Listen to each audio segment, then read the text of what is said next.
We came together around the time of two murders of two Indo-Caribbean women, Gayatri Hardat and Natasha Raman. We ourselves were survivors of domestic violence in different ways, and we saw ourselves in these sisters. The traditional leaders in our community, who were much older and much more male, were not speaking out.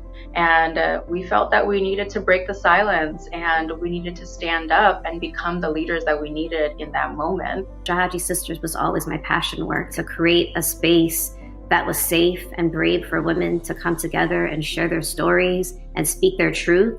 I don't think that had ever been done in our community before. We were like, we have to do something about this, but we cannot continue to do this work on a volunteer basis. It's not what our community deserves. And the New York Women's Foundation had an infrastructure grant that we applied for, and it actually supported Shivana and I to step into staffing roles. New York Women's Foundation really helped us become more visible in the philanthropic community, which has been really amazing for us, especially as a community that often feels utterly invisible. The arts and culture is almost like our secret sauce of how we do this work.